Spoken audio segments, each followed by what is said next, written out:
Quítale este aguijón. Ahorita lo tuve que sacar a pelear, hermano. ¿Dónde quieres pelear, Julio? Pues también iba a ser. Te bautizamos ahorita. Sí, bueno, va a ser primate de la iglesia bautista reformada. Sí, ¿verdad? Iglesia Bautista Reformada. Marte. Eso ya se le aumentó, ¿verdad? Sí, ¿La reformada? ¿Por qué no será iglesia bautista de la iglesia bautista reformada de la gracia. No, pero antes nada más era iglesia bautista de la gracia, ¿verdad? Siempre No, es la Constitución ¿Ah, sí está? Sí, perdón, dice Iglesia Bautista Reformada. de la gracia y de Ah, la ok. gracia, de verdad.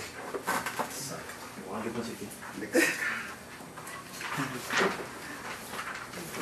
Next. Procura con diligencia presentarte a Dios aprobado, como obrero que no tiene de qué avergonzarse, que usa bien la palabra de verdad. La palabra de verdad. Ese es el objeto de nuestro estudio, es el tema de nuestro ministerio, es la herramienta de nuestro trabajo y también es la sustancia de lo que enseñamos y predicamos. Es la palabra de verdad. Para el primer módulo realmente trata sobre ella, canónica. Hay un librito que tiene ese título, La palabra de verdad de Shiham. Es un librito blanco, así bien delgadito. ¿Lo tienes? Ya no hay. Ya no lo hacen. Es un bautista, sí, es un bautista reformado de Inglaterra. Tu palabra es verdad, creo que se llama. Ah, no, sí es. Así es. Tu palabra verdad en español, sí. De Shiham. Sí, así es. ¿Lo Sí, tienes? sí, hay como 100. Hay como 100. Sí. Se los recomiendo. Es una muy breve presentación de la doctrina de la palabra desde la perspectiva bautista reformada. Es excelente. Es uno de los libros de textos de canónica y se los recomiendo ampliamente. Ahora, si esto es así, y lo es, entonces el cuarto punto de la exégesis necesariamente es la léxica. Realmente es un subpunto del segundo paso, la síntesis, porque la síntesis misma nos provee las palabras y las frases claves. Ahora, de nuestro esfuerzo por procurar el mejor texto, confirmamos que la Reina Valera 60 es el mejor texto disponible para la mayoría de nuestros oyentes. De nuevo, yo la leo cambiándole el vosotros y etcétera, etcétera. Ya hemos meditado sobre los diversos componentes gramáticos del texto y estamos listos para embarcarnos en el proceso léxico de la exégesis. Para entrar en nuestro texto, y noten el párrafo como lo escribí, con los números ahí en superescrita, arriba, para que no nos estorben tanto.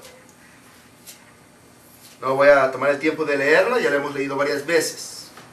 Ahora, lamentablemente, la mayoría de las ediciones de la Reina Valera 60 no proveen la manera de descubrir si alguna palabra o palabras fueron suplidas por los traductores o editores para darle sentido en español.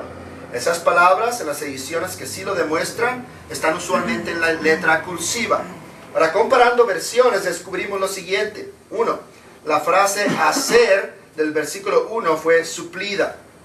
Cuando dice llamado a ser apóstol, hacer está suplido. La frase hacer del versículo 7 también fue suplida. Cuando dice a todos los que están en Roma, amados de Dios, llamados a ser santos. Ahora es importante saber qué palabra o palabras fueron suplidas por los editores, no sea que nos encontremos haciendo énfasis en alguna palabra que ni siquiera está en las Escrituras. Para la mayoría de la gente lo pudiéramos hacer y ni cuenta se dan. Pero un día de estos va a haber alguien entre sus oyentes que ha estudiado el pasaje y va a saber que no está ahí, y por nuestra flojera vamos a perder toda nuestra confianza y credibilidad. En la de las Américas es donde mencionas que viene, a veces en itálica, donde fue agregado el texto. Así es, itálica, cursiva, fue agregado al texto. Entonces, ese es el asunto, hermanos. Si no hacemos nuestra tarea bien, la mayoría de la gente quizás no lo note. Pero un día de estos, alguien lo va a notar y ahí va tu credibilidad. Y se perdió simplemente por no comparar una edición. Mándame. Más aún, todos los cristianos estamos bajo juramento ante Dios. Así es. Y frente a Dios no podemos ocultar. No. Exactamente. Dios conoce todas las cosas. Para contexto, contexto, contexto. Las palabras son la unidad más básica del significado, pero es a través de la agrupación de palabras que el autor expresa el pensamiento. Esto nos provee otro principio. No es el mero pensamiento que debemos exponer, sino las palabras mismas, pues estas son las inspiradas. Este es el punto donde fallan las traducciones dinámicas o las parafrases, porque fallan en darle suficiente importancia a las palabras mismas. Usualmente las palabras tienen un significado claramente expresado según la construcción gramática donde se encuentra en su síntesis. Por ejemplo, la palabra poder puede ser usada como sustantivo con el significado de fuerza, vigor, capacidad, como en la frase con poder. Pero también puede ser usada como verbo, transitivo e intransitivo, con el significado de tener facilidad, tiempo o lugar de hacer una cosa. En español, la mayoría de las veces los significados están cercanamente relacionados y solamente el contexto nos ayuda a entender si está hablando de uno u el otro. Pero también, a veces el significado, por su mera construcción gramática, puede no ser completamente claro. Más por el mismo enunciado o párrafo donde se encuentra el contexto, ese significado se vuelve claro. Un ejemplo clásico es la frase amor de Cristo que mencioné ayer, que ocurre en nuestra versión 5 veces en esas referencias, y donde tenemos que ver el contexto si se refiere al amor que Cristo tiene para nosotros o al amor que nosotros tenemos para Cristo, porque es ambiguo. Va de las dos maneras. El contexto determina cuál es. Y hay por lo menos uno de esos textos donde no es posible saber cuál es. Y probablemente es ambos. Cuando el mismo escritor, inspirado por Dios, lo dejó ambiguo, probablemente es ambos. Ahora, el contexto inmediato, el enunciado, la síntesis, y el contexto mayor, el párrafo o sección, es de suprema importancia para entender el significado de las palabras. Esto nos recuerda el principio de la interpretación gramática, que es el uso de la palabra lo que determina cuál posibles significados léxicos de la palabra es el que se está implicando. Ahora, la más certera asignación de significado a palabras es cuando el mismo autor lo hace en el contexto inmediato. Por ejemplo, Hebreos 5:14 dice, pero el alimento sólido es para los que han alcanzado madurez, para los que por el uso tienen los sentidos ejercitados en el discernimiento del bien y del mal. El término madurez, la Biblia de las Américas traduce adultos, significa lo que por el uso tiene los sentidos ejercitados en el discernimiento del bien y del mal. ¿Quién es alguien maduro? Alguien maduro es alguien que puede discernir entre el bien y el mal, según el autor de Hebreos. Ahí está la definición de la palabra en ese contexto. Las palabras a veces, el contexto inmediato provee una frase que unida a la palabra bajo estudio nos la define. Efesios 2:1.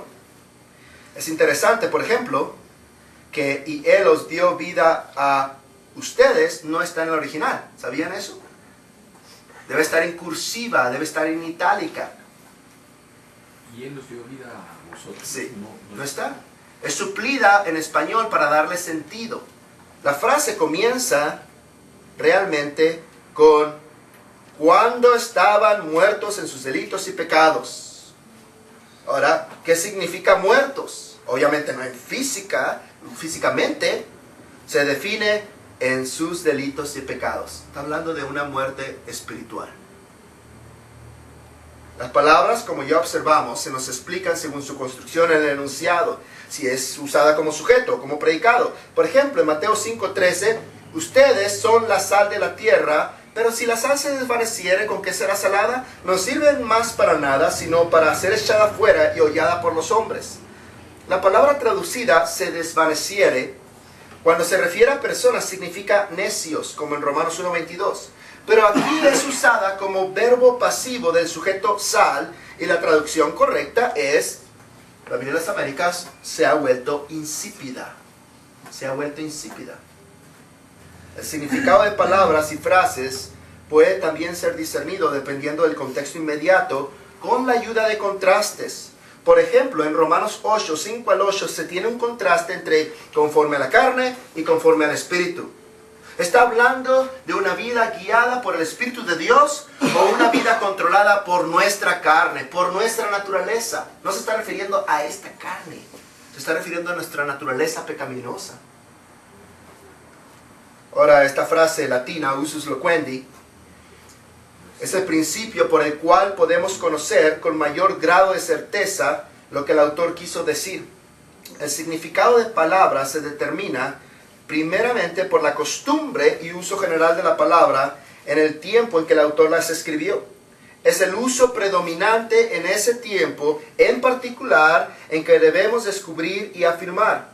Esto nos indica que nuestras principales herramientas de este trabajo de léxica serán las concordancias y los léxicos o diccionarios especializados que muestren ese usus loquendi. En español tenemos a nuestra disposición cada vez más herramientas.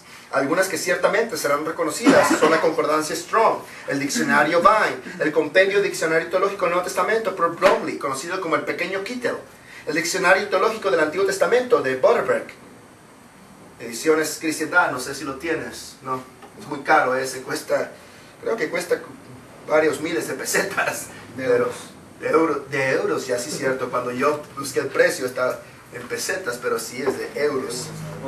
Mande. Entonces, si una palabra no está en el original, ¿no debemos de predicarla? ¿No está en el original? Entonces, Marcos 16 no lo predico. Sí está en el original. ¿La parte última? Sí. Los 15 últimos versículos de Marcos sí están en el original. Ok. Pero entonces, y es que, por ejemplo, esta frase, y los dio vida a vosotros, pues muchos lo han predicado. Así es, pero proviene de otro versículo. Si ven Efesios 2, la razón por la cual está no es para engañarnos, pero es simplemente porque en español el sentido de Pablo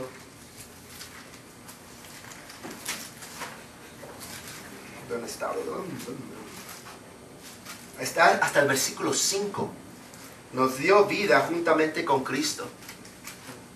La transpusieron de ahí hasta arriba para darle sentido. A mi parecer no se requiere. Simplemente leyendo, y cuando estaban muertos en sus delitos y pecados, etcétera, etcétera, etcétera. Pero Dios, que es rico en misericordia, por su gran amor con que nos amó, nos dio vida juntamente con Cristo. Ahora, el problema, por ejemplo, si alguien no sabe, como yo no sabe griego, ¿cómo puede llegar a No, ¿alguien trae la Biblia de las Américas? No sé si la trae en cursiva. ¿La trae en cursiva o no? Sí. Cuando uno no sabe griego, tiene que usar ediciones que muestren qué palabras son suplidas. Ahora, la edición en español la puso del versículo 5 hasta el versículo 1. Pero si notan, sin esa frase, de versículos 1 al 3... ¿El 5, verdad, pastor? No, el 1. El 1, al principio. 2-1.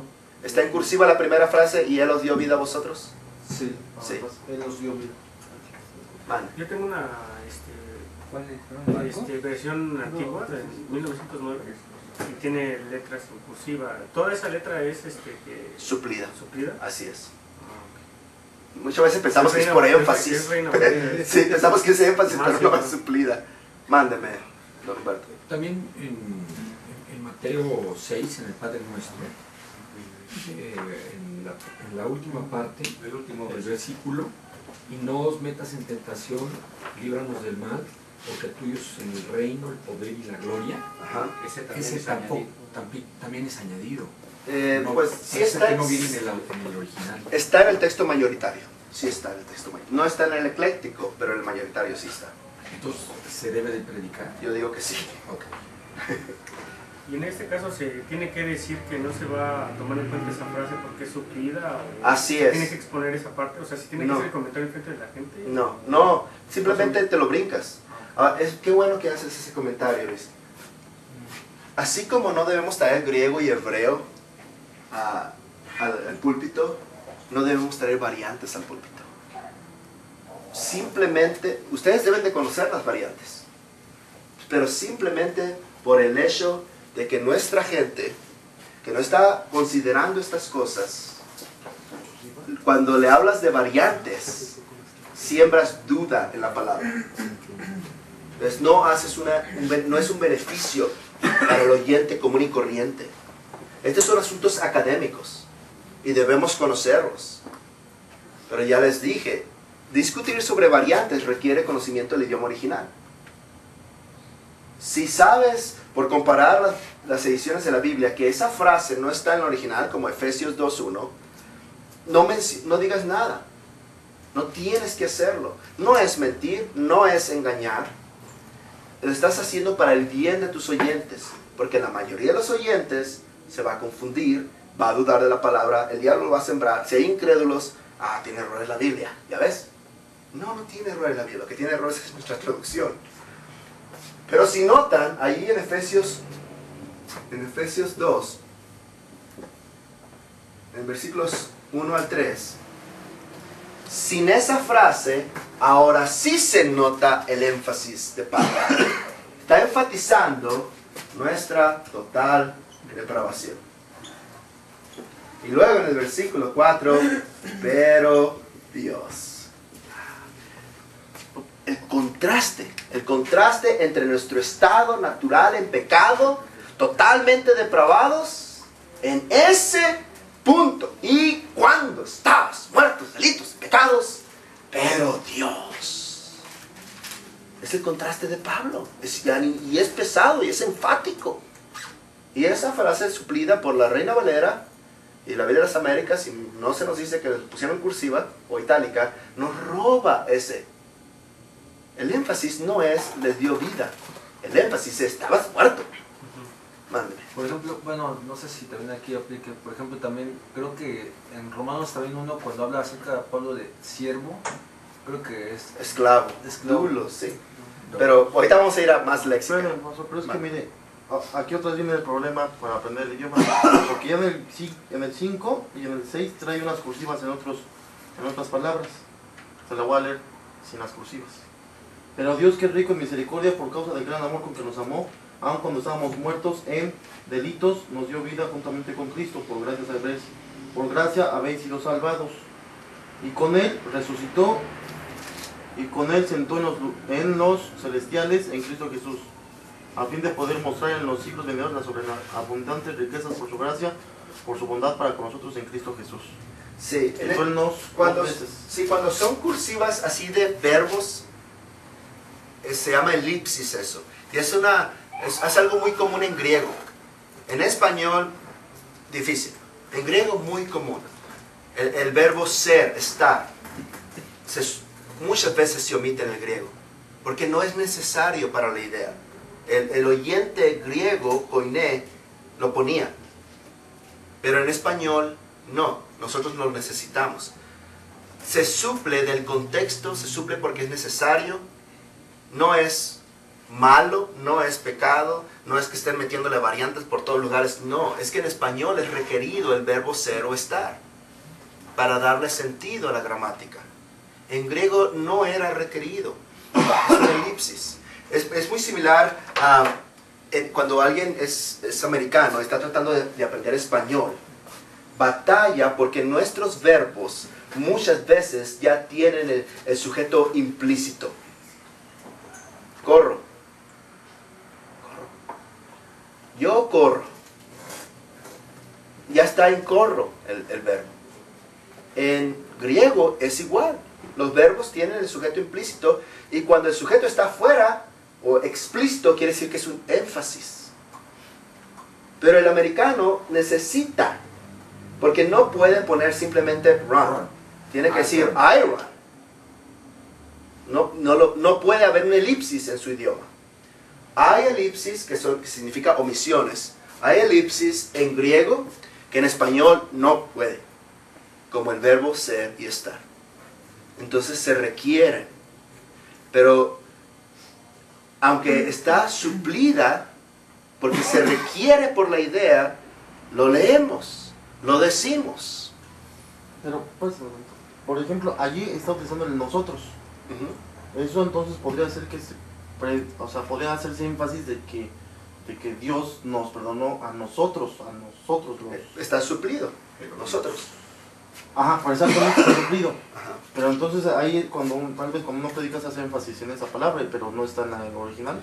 ¿No? Si no está en el original, no hagas énfasis en ello. Ahora, sobre todo porque en Pablo muchas veces él cambia de nosotros a vosotros, a ustedes, a vosotros. Bien fácil lo cambia. ¿Y qué tal si están haciendo un énfasis en nosotros y lo que Pablo quiso decir es vosotros? Mándeme. Además, a veces cuando Pablo dice nosotros, no se refiere a los cristianos, sino No. a su equipo de trabajo. Sí, a los apóstoles, a su comitiva misionera, o a los judíos en ciertos contextos. Hermano, a lo mejor me salgo un poquito del tema, pero creo que puede ser de bendición. Cuando en el culto previamente a la predicación se lee la Biblia, sería conveniente que el lector haga énfasis en estos puntos en que usted nos está dando, No creo. ¿no? No, Simplemente la lectura. Simplemente la lectura. Cuando yo leo en Cuauhtémoc, yo modernizo la Reina Valera 60. Yo la modernizo. Ah, ok. Ya estoy acostumbrado. Ya lo hago sin pensar. Cambio el vosotros a ustedes. ¿Convendría hacer énfasis en dónde está metido Cristo de por medio? ¿En esa lectura? Pues lo que sucede es que si empezamos a hacer eso, vamos a empezar a predicar en las lecturas. Ah, ok. Es lo más leer. Ni, Leer. ni dar el contexto. Es bien difícil para el que está haciendo eso no predicar. Dejar de predicar. Dejar de predicar. Ok. Y el que va a predicar mejor dice, pues adelante, no predica tú. Sí. Pero es buena pregunta. Bueno, vamos a continuar. Cambio de lugar. De cambio de lugar, sí. Léxica. ¿Estamos?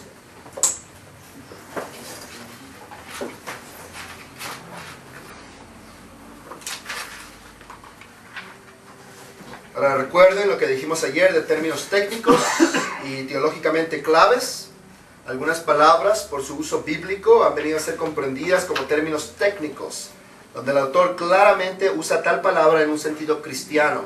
Palabras y frases como gracia, fe, justificación, redención, propiciación, son términos técnicos y lo son porque son usados con un peso teológico clave que no puede ser pasado por alto. Por ejemplo, en nuestro pasaje, si abren sus Biblias a Romanos 1, 1 a 7, en la página 89 de sus notas puse en negritas términos claves. Pablo, siervo, doulos, esclavo de Jesucristo, llamado a ser apóstol. La mayoría de la gente no tiene la menor idea que se refiere al chiliac. Y tienen que enseñar eso. Y tienen que enseñar que no hay apóstoles en el presente, aunque muchos se llamen apóstoles. Tienen que enseñar que hay marcas de un apóstol. Que para ser apóstol tenías que haber visto a Jesús en la carne. Tienes que enseñar eso. Apartado para el Evangelio de Dios. Tienes que enseñar eso. Nuestro Señor Jesucristo, que Él había prometido antes por sus profetas. Profetas es un término clave. ¿Cuántos no dicen que hay profetas hoy en día? Y profetas es un vocero de Dios. En las Santas Escrituras, acerca de su Hijo. Ahora Pablo no vio a Cristo En la carne, sí. En el camino a Damasco. ok, sí. Sí. Que era del linaje de David. Es una frase clave, el linaje de David. Apunta al pacto con David. Ahí en primera de Samuel. Cuando le dice que yo voy a edificar su templo, yo te voy a edificar un templo. Mi hijo lo va a hacer. Yo te lo voy a hacer. David quiere hacerlo y Dios le responde, yo lo voy a hacer. Y Salomón es un tipo de Cristo. Del linaje de David según la carne, que fue declarado hijo de Dios con poder, según el Espíritu de santidad, resurrección, fe, nombre, llamados, amados de Dios, gracia y paz, nuestro Padre. si se dan cuenta, son términos cargados, que se repiten muchas veces en el Nuevo Testamento y que requieren ser bien comprendidos.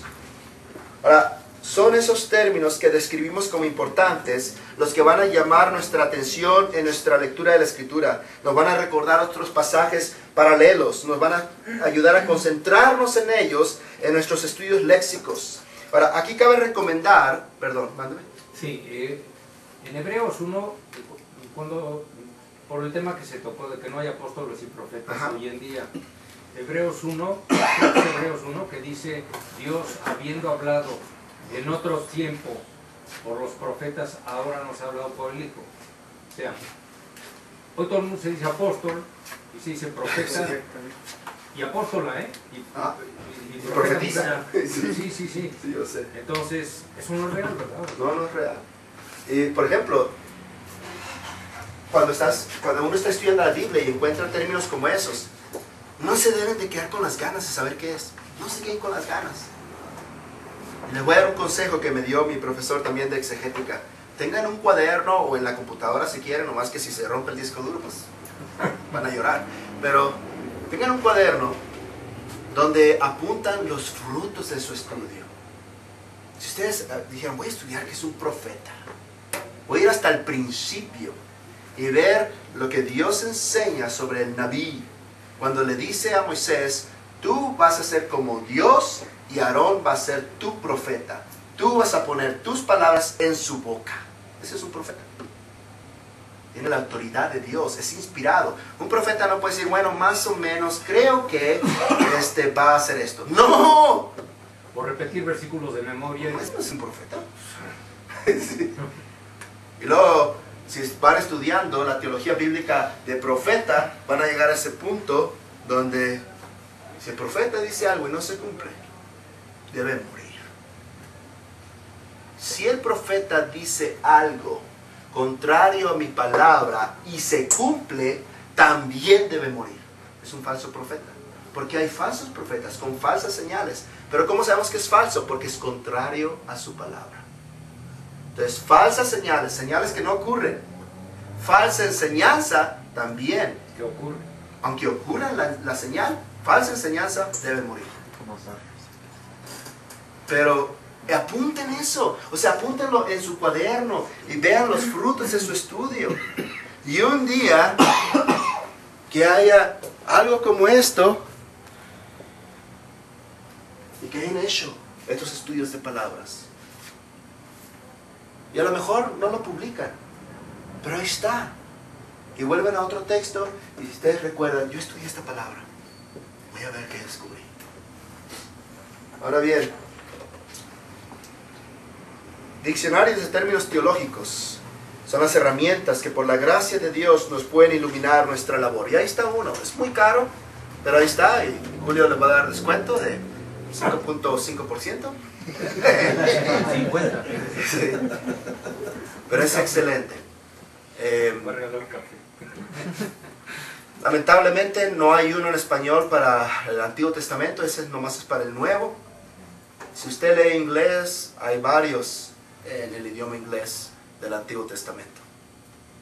Ahora, ¿qué es un estudio de palabra? El estudio de palabras es precisamente tratar de considerar el término que deseamos comprender mejor por medio de escudriñar su significado, léxico, bíblico y contextual.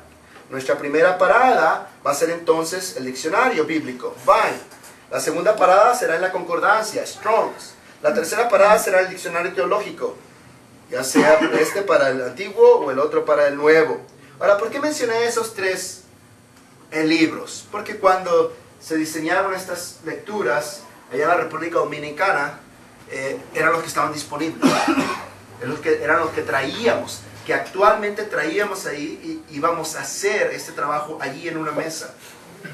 Por eso están mencionados esos tres. Ya hay muchos más. Mándeme. ¿Cuál es la diferencia entre el diccionario teológico y el bíblico? Mucho. El diccionario teológico, particularmente este, da simplemente los términos teológicos claves, no trae todas las palabras. El diccionario bíblico trae todas las palabras. La otra es que en este te da la historia de rabínica, el griego clásico primero, luego rabínica en el periodo entre los testamentos, luego del Nuevo Testamento y luego del tiempo después de los apóstoles. Entonces te da una historia cronológica del término. También en este caso los autores son teólogos, te explican la teología dentro del término, lo que ellos han descubierto después de examinar todas esas fuentes. En un diccionario bíblico tienen todos los términos de la Biblia y muchas veces no son teólogos los que lo escribieron, pero son lexicógrafos. Te lo explican muy breve, no te dan el historial clásico, no te dan el historial entre los testamentos, no te dan el historial postapostólico. Usualmente te lo dan nomás del Nuevo Testamento. Ahora, eso es bueno, porque ese es el que te interesa. Ese es mejor porque puedes ver lo que la palabra significó en diferentes periodos de tiempo y el énfasis en ese tiempo. Ambos son necesarios entonces. Bien. Ahora, en el estudio de palabras, esas son las herramientas. Después de consultar estas herramientas, debemos discernir cuál es el significado del término en nuestro contexto textual. Es decir, si agarramos un diccionario, cualquier diccionario, nos va a dar 3, 4, 5, 6, 7, 8, 9, 10 significados. Tenemos que discernir cuál de ellos es el que va en nuestro contexto. No todos, uno solamente. Tenemos que discernir. Por ejemplo, en Hechos 7:38, ya di este ejemplo, Esteban dice, este es aquel que Moisés, que estuvo en la congregación en el desierto, con el ángel que le hablaba en el monte Sinaí, con nuestros padres, y que recibió palabras de vida que darnos. Y la palabra traducida congregación es la palabra eclesía, pero sería un grave error leer Vine, investigar la concordancia y estudiar el diccionario teológico y concluir que Esteban estaba hablando de la iglesia, porque no estaba hablando de la iglesia. Nuestra versión correctamente traduce congregación. Muy probablemente Esteban tiene en mente Éxodo, donde se usa congregación, era en hebreo, varias veces del pueblo de Israel. Interesantemente, la Septuaginta, la versión griega del Antiguo Testamento, no usa eclesía, sino que usa sunagoge, de donde proviene sinagoga. Varias veces del pueblo de Israel.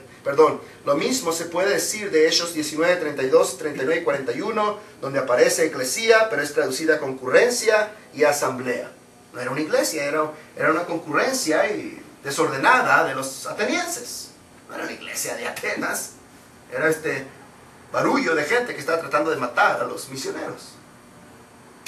A manera de consejo práctico, al usar la concordancia, debemos tener no solo cuidado de estar investigando el mismo término en el original por medio de notar el número de Strong, pero también tenemos que tomar en cuenta que debemos estudiar cómo el autor de nuestro texto usa esa palabra. Primero en el libro que estamos estudiando, luego en su literatura. Después cómo usa el Testamento donde se encuentra en su texto y finalmente cómo usa la Biblia entera. Pero el significado actual será el del autor. Tienen que verlo como círculos concéntricos. Estamos estudiando Romanos. Romanos 1, 1 al 7. Digamos que decidimos estudiar el término llamados. Para estudiarlo agarramos esas herramientas que les mencioné. Si agarran la concordancia, se tienen que limitar primero a Romanos. Nomás a la carta a los Romanos. Ver las veces que aparece el término traducido llamados. Viene del verbo kaleo, ¿no? Y lo ven ahí. Strong's va a tener simplemente llamar. Es lo que van a encontrar. Luego van a ver un numerito ahí. Un pequeño numerito. Ese numerito en Strong's significa que es el mismo término. Tienen que encontrar ese número en Strong's y examinarlo en Romanos. Luego van a crecer, van a echar su red más amplia al corpus paulino. ¿Cómo lo usa Pablo? Luego van a ampliar su red al Nuevo Testamento. luego van a ampliarla a la Biblia. Ahora, esto solamente, hermanos, si quieren hacer un estudio exhaustivo del término.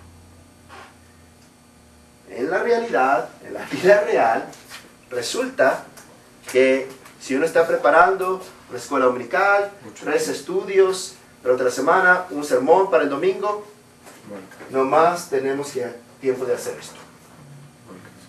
Y es bueno. Es bueno, es suficiente hacerlo. Porque es la carta, es su contexto. Eso ya sería algo personal, como Romanos, ¿no? Exactamente. O sea, Ahora, personalmente, yo no estoy satisfecho hasta que alcanzo este. ¿Por qué? Porque vamos a ver el corpus paulino, de Romanos a Hebreos.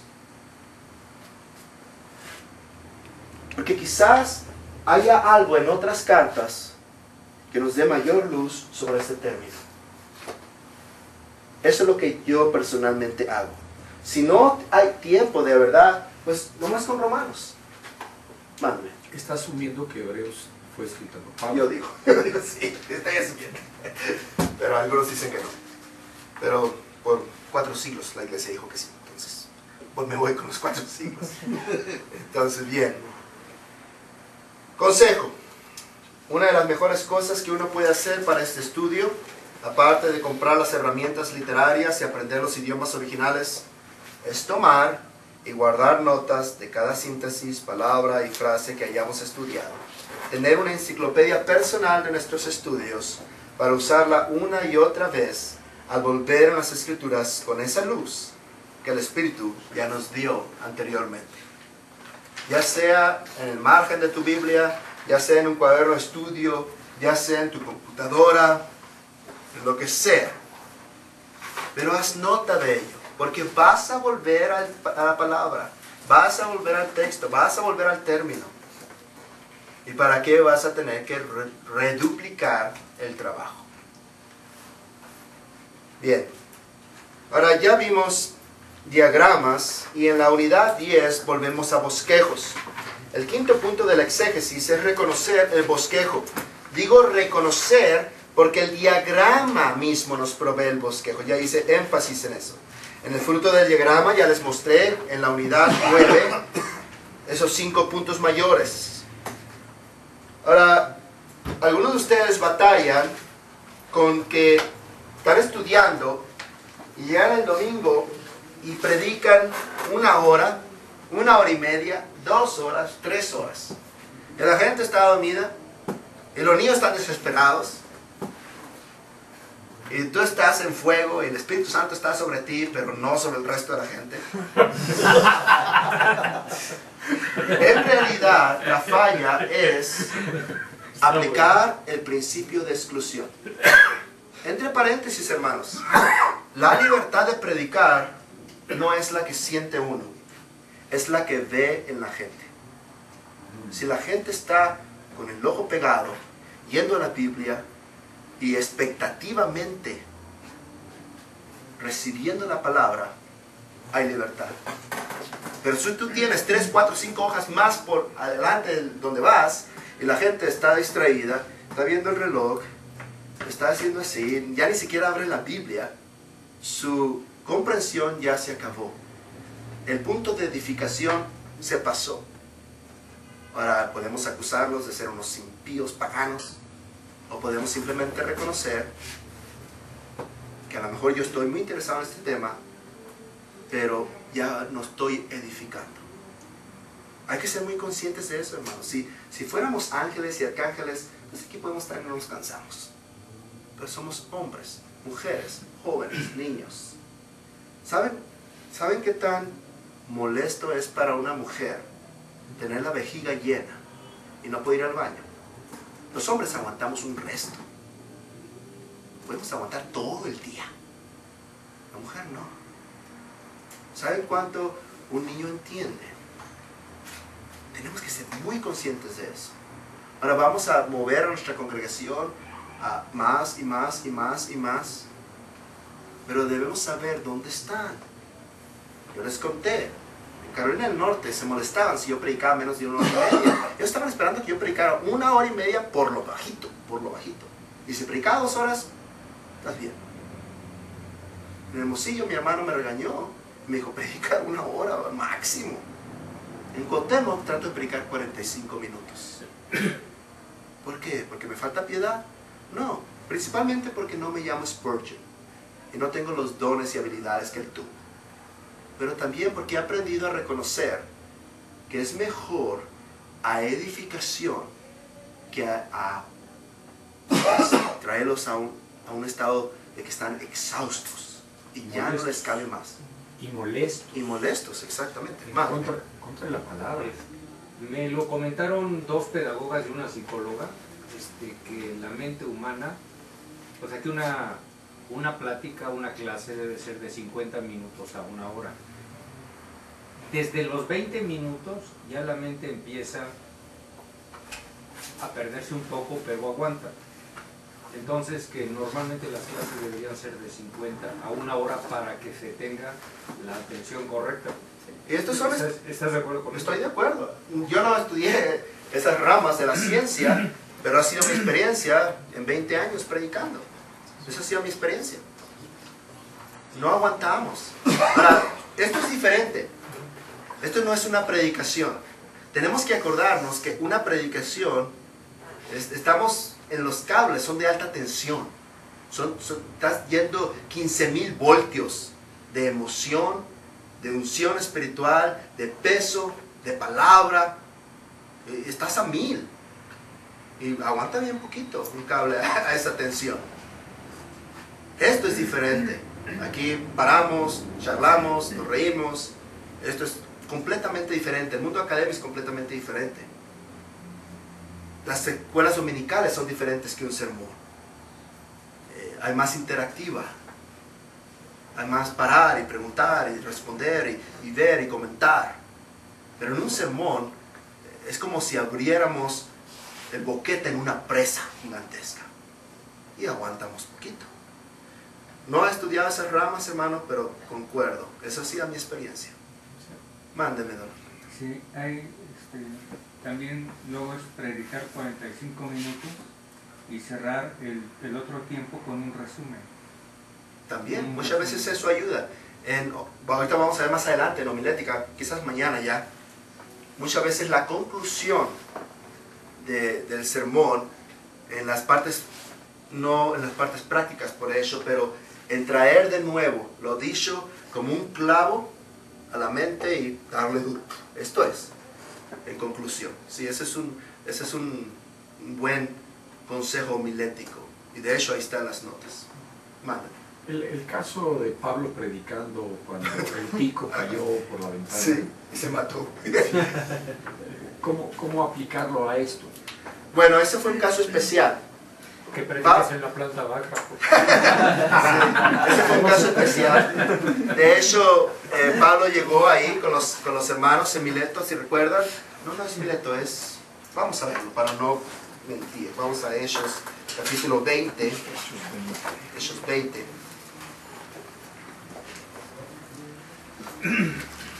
Versículo 7 en adelante. Están en Troas. Ahí llegaron con unos hermanos. Nos reunimos con los hermanos en Troas, donde nos quedamos 7 días. El primer día de la semana, domingo, por cierto, el sábado cristiano. Reunieron los discípulos para partir pan, una frase técnica que se refiere a la mesa del Señor. Pablo les enseñaba, habiendo de salir al día siguiente, va a salir el lunes, alargó el discurso hasta la medianoche, etcétera, etcétera. Ahora también dice, disertaba largamente, y este pobre chavo, vencido del sueño, cayó del 3er piso abajo y fue levantado muerto.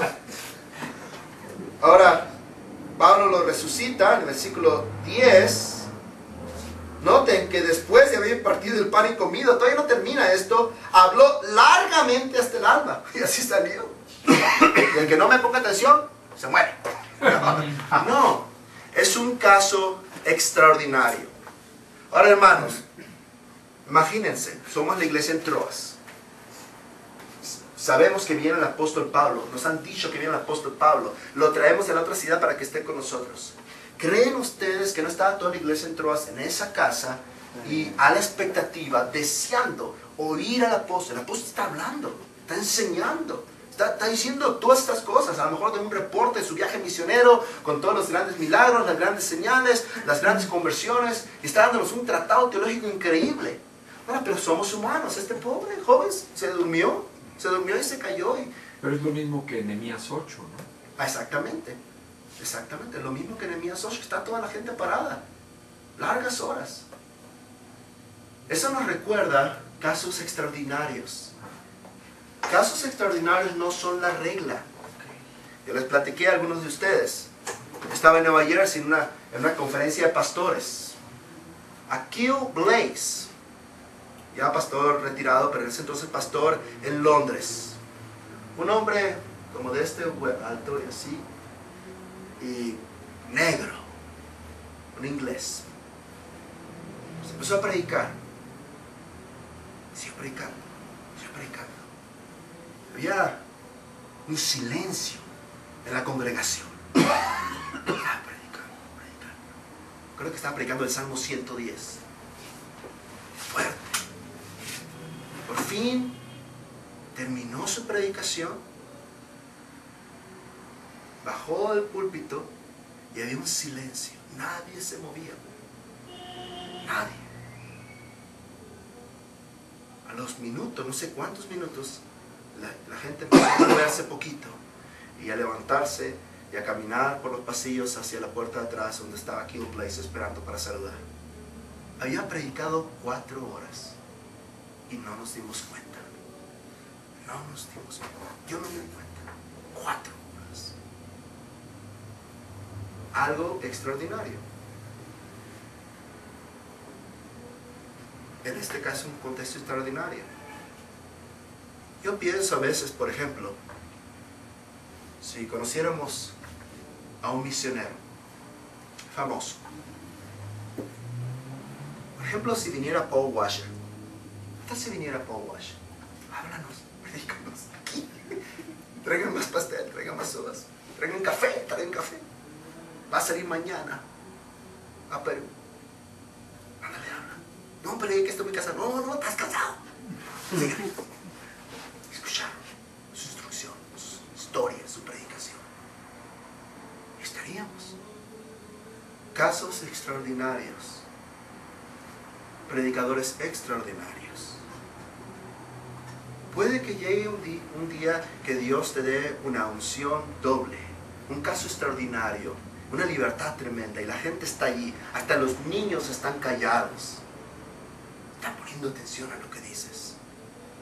Hay un quebrantamiento de espíritu y sigues predicando, y la gente no se da cuenta y predicaste por 2, 3 horas. Pero son casos extraordinarios.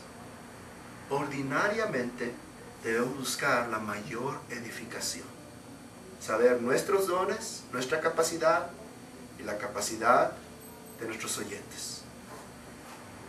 En la mayoría de los casos, hermanos, cuando nosotros pensamos que tenemos unción de lo alto, la gente está pensando igual que Caín, el castigo es demasiado grande para poder soportarlo.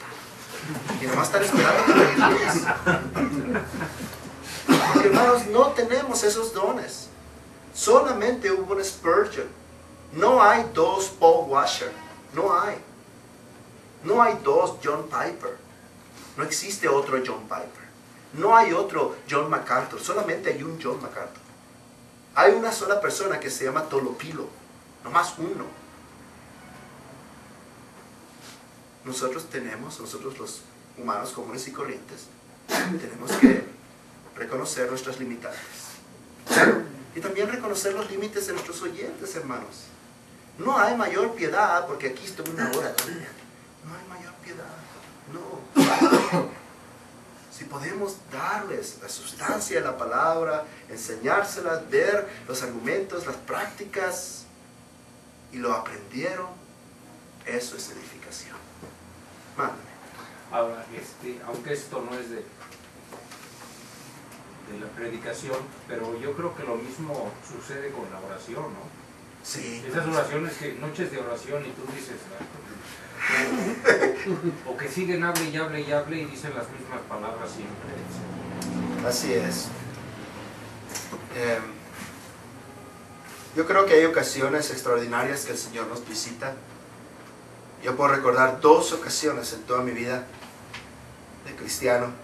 Una vez en Hermosillo, llamamos a un sábado de ayuno y oración. Empezamos a las 6 de la mañana.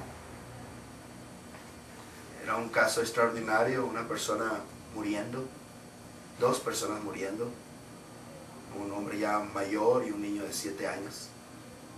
Un caso extraordinario.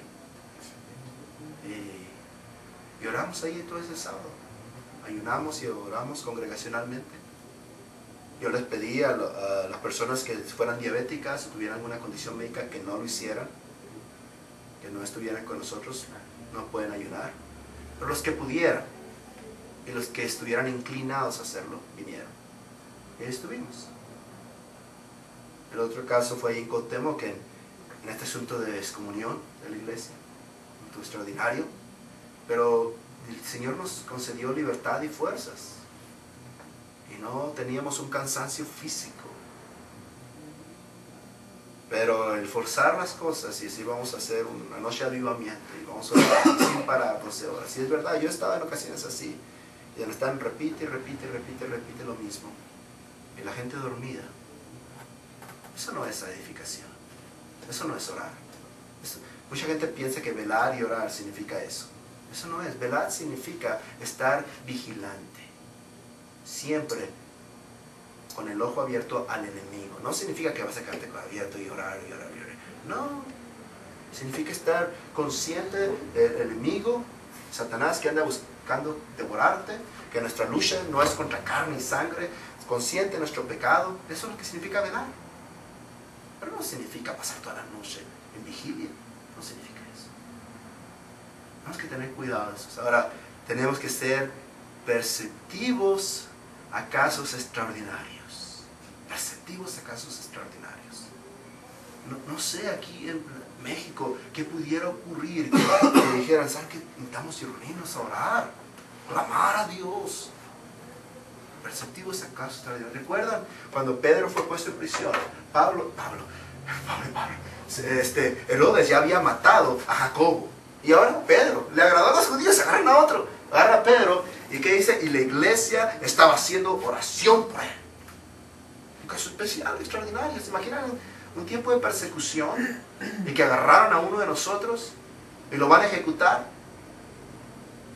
Ah, Señor, sálvalo en nombre de Cristo Jesús. No. Y vamos a estar aquí. Hay que ayunar, hay que orar.